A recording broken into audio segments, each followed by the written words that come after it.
हाय दोस्तों, आज हम एक न्यू एनिमे सीरीज स्टार्ट करने जा रहे हैं जिसका नाम है ज़ोम 100 bucket list of the dead. तो ये कहानी है एक लड़के की जो कि अपनी लाइफ से बिल्कुल परेशान हो चुका था। वो परेशान हो चुका था अपनी 9 to 5 की जॉब से। उसके कोवर्कर्स यहाँ तक कि उसका बॉस भी उसे अच्छे तरीके से ट्रीट नहीं करता था। इवन कि उसकी क्रश भी उसके बॉस की मिस्ट्रेस थी। लेकिन जब एक दिन वो अपने ऑफिस से घर वापस आ रहा होता है तो वो देखता है कि उसका लैंडलॉर्ड उसके नेबर को खा रहा है। चारों तरफ उसे बस ज़ॉम्बीज़ दिखते हैं, लेकिन सैड और वरीड होने के बजाय वो खुश था। और यहाँ से फिर उसकी जर्नी स्टार्ट हो जाती है। ये एनीमे काफी इंसेन, फनी, एक्शंस और सस्पेंस से भरा हुआ है। तो चलिए स्टार्ट करते हैं अपनी इस एनीमे सीरीज को एक छोटी सी ओपनिंग के साथ।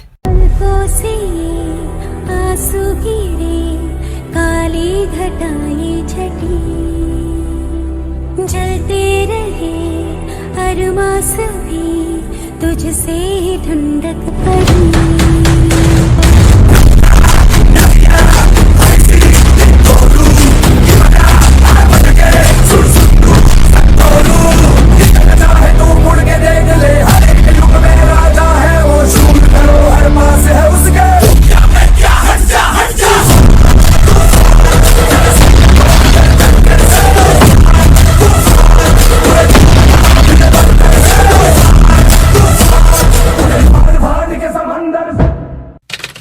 Akira of the Dead।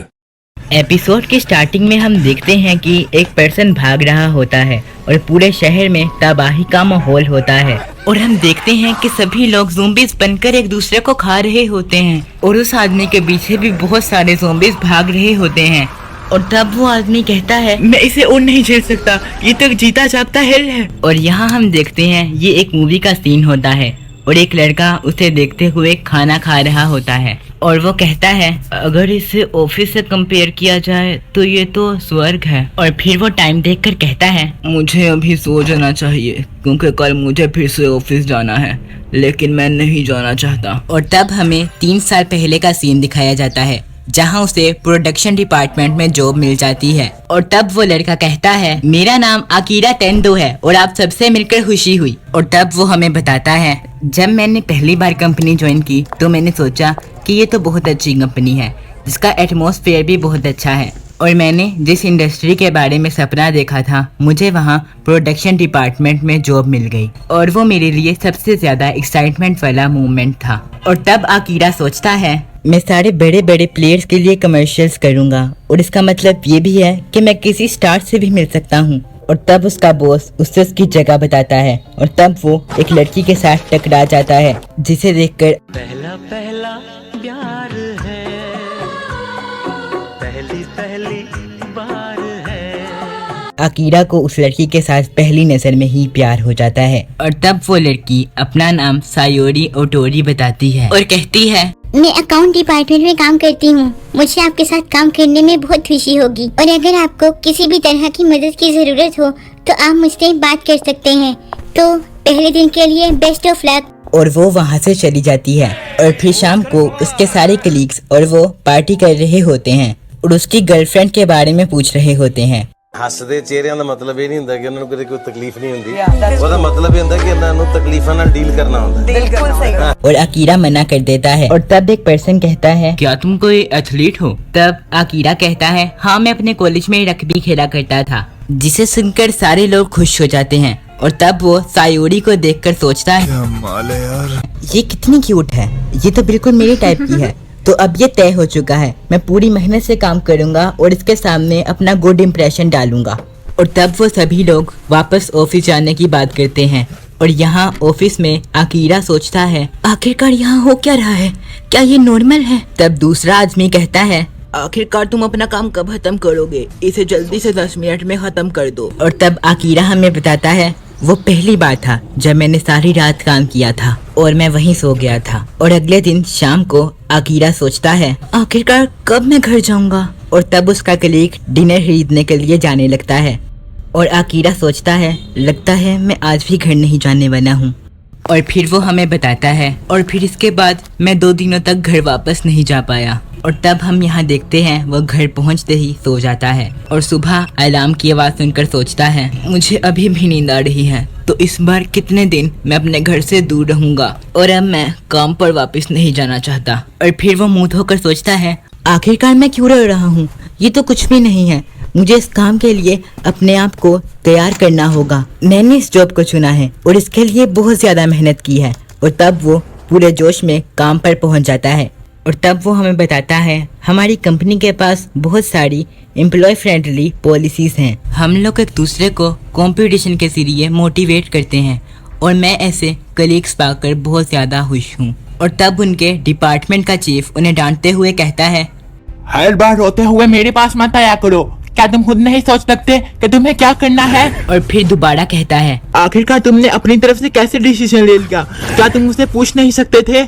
तब आकीरा हमें बताता है ये कभी कभी मूडी हो जाते हैं, पर ये अपने डिपार्टमेंट के लोगों को इतना मोटिवेट करते हैं कि उन लोगों की आंखों में से आंसू आ जाते हैं और ऑफिस में सभी लोग अपनी हेल्थ का बहुत ख्याल रखते हैं। और फिर हमें 1 साल बाद का सीन दिखाया जाता है और तब यहाँ आकीरा ऑफिस में घर जाने के बारे में सोच रहा होता है। तब उसके डिपार्टमेंट का चीफ कहता है तकाशी आज नहीं आया है, तो फिर आज तुम उसका काम करोगे। और तब आकीरा सोचता है काश कोई मिसाइल ही मेरे ऊपर गिर जाए। और तब सायोरी आकीरा के लिए खाना लाती है और तब आकीरा हमें बताता है इसी लड़की की वजह से मैं इस ऑफिस में होश में रहता हूँ और मुझे इस पर क्रश भी है और ये लड़की हमारे सीईओ की मिस्ट्रेस है। और तब रात को आकीरा सोचता है आखिरकार मैं यहाँ काम क्यों कर रहा हूँ, क्या मुझे कोई नई जॉब ढूंढ लेनी चाहिए? लेकिन ये भी पॉसिबल नहीं है क्योंकि मेरे पास तो इतना टाइम ही नहीं है और अगर मैंने अपनी जॉब को छोड़ा तो मेरी टीम को मेरे हिस्से का काम करना होगा और इसके अलावा मेरी कंपनी से ज़्यादा भी कोई कंपनी बेकार हो सकती है और इसे छोड़ो। और तब हमें यहाँ फिर से 1 साल बाद का सीन दिखाया जाता है और तब यहाँ एक क्लाइंट उसे काम चेंज करने के बारे में कह रहा होता है और आकीरा कहता है पर मैंने इसे पहले ही आपके लिए 4 बार चेंज कर दिया है।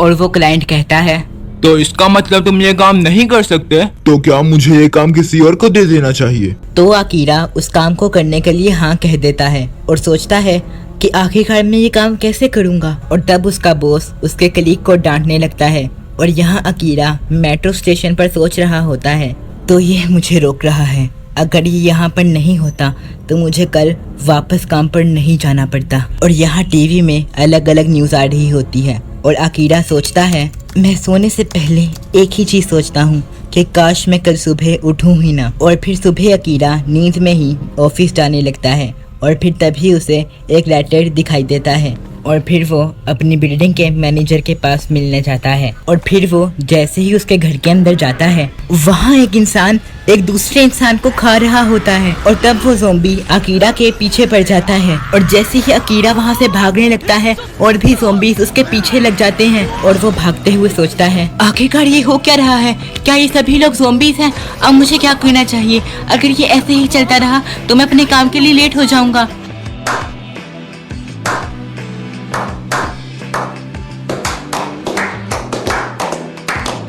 और फिर आकीरा छत पर आ जाता है और बाहर की सिचुएशन को देखकर सोचता है क्या इसका मतलब आज से मुझे काम पर नहीं जाना पड़ेगा। और बहुत खुश होकर चिल्लाने लगता है और अपनी बिल्डिंग से नीचे कूद जाता है और फिर से ज़ोंबी से बचकर भागने लगता है और सोचता है कल तक ये दुनिया मुझे एक ही कलर में दिखाई देती थी जो कि काली बादलों से घिरी रहती थी, पर आज मुझे सारे कलर्स दिखाई दे रहे हैं। मैं तो भूल ही गया था कि ये दुनिया कलरफुल है।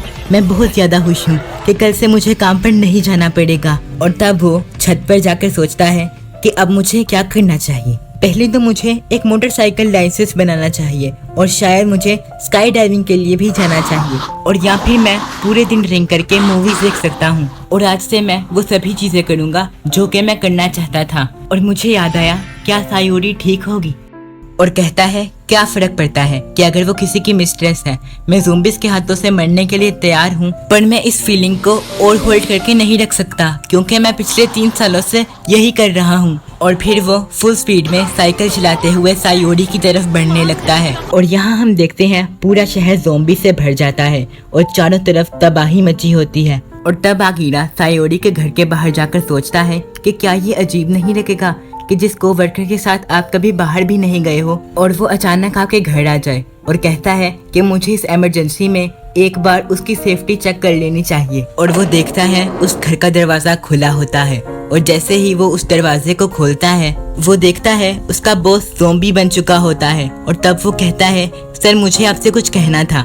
रात दिन काम करने की वजह से मैं ये भूल गया था कि इंसान होना क्या होता है। मुझे तो ये भी नहीं पता था कि मैं ये काम कर क्यों रहा हूँ, लेकिन अब मैंने सोच लिया है कि अगर मुझे अपनी जिंदगी जीनी है तो मुझे इस कंपनी से रिजाइन करना होगा। मैं जानता हूँ कि मैं इनएक्सपीरियंस्ड हूँ और आपने आज तक मेरा बहुत साथ दिया है। मुझे पता है कि मैं सेल्फिश हूँ, लेकिन आप प्लीज मेरा रेजिग्नेशन एक्सेप्ट कर लीजिए। और अपने बॉस को उस बिल्डिंग से बाहर फेंक देता है और देखता है कि सायोरी भी एक ज़ॉम्बी बन चुकी होती है और रोते हुए कहता है, जब से मैंने आपको देखा है मैंने सिर्फ आपसे ही प्यार किया है। और तब सायोरी उस पर हमला कर देती है और वो वहाँ से भाग निकलता है और कहता है, अलविदा मेरे पहले प्यार। अलविदा तुझे।